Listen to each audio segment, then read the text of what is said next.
what does it talk about as part of the value proportions? Number one, obviously, it's going to be the bias avoidance. So you being an HR professional, obviously, you'd be more aware about the facts from Gallup, HR.com, wherein they focus so much about the percentage of performance reviews that goes for a toss in terms of biases. And a study says that a performance review can be impacted as much as like 12 different types of biases. Recency bias is one of the most prominent one because of the set and forget methodology. Recency bias is going to be the most crucial one. But obviously, like we should be able to streamline the way how performance reviews are done. And that's going to be the very first part of it, bias avoidance. Hypos identification. Who else not going to need superstars in their teams? And that's gonna be the creamy layer for any organization, right? And obviously everyone loves them. And for HRs, the most important aspect is that how am I going to nurture them and retain them, right? It's more about retaining my hypos. And it also talks about the fact, right? Then obviously, like organization do not want to spend more on hypos, or when I say spend more on hypos, it's more about you do not want to recruit hypos, right? In the sense like you really want to hire at the bottom, nurture them, groom them so that they get transformed into a hypos for your organization.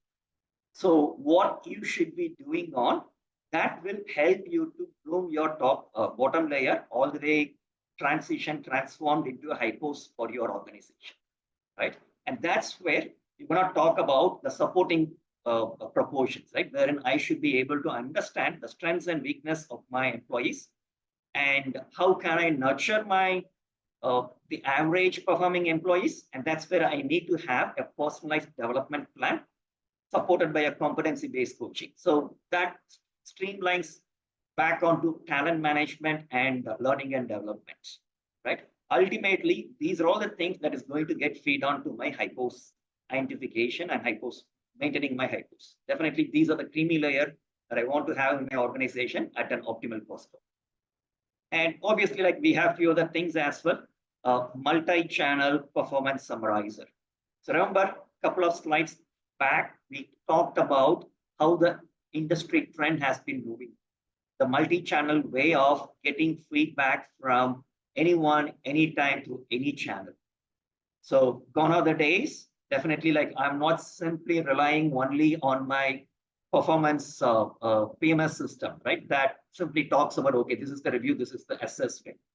I really need to start hearing out my employees, depending upon what they have done. It could be your Slack channel, Teams, it could be their own emails, it could be your engagement portal. It could be anywhere, right? So you really need to be have a multi-years in terms of understanding what's happening about your to your employee, right? And that's where a true 360-degree feedback or appraisal about employee can come on. And obviously, with multiple channels providing this information, it's just like the problem of many, right? When we started talking about digital transformations, we had multiple sources of data, and obviously big data is kind of a way to streamline those aspects. Just like the way when we have multi-channel way of getting the performance feedback, obviously Gen AI is going to be a solution for us to streamline the feedback from multiple sources of this information, right? And obviously automating performance review, it's going to be one of the facts. And for reasons, yes, I have factored in the penultimate order of questioning these proportions. And lastly, like employee sentiments, with all the pulse surveys, engagements happening on, definitely we really need to listen into what do people think about themselves or the organization, about the peers. So listening or understanding much more precise insights through employee sentiment analysis, that's another proportion that Gen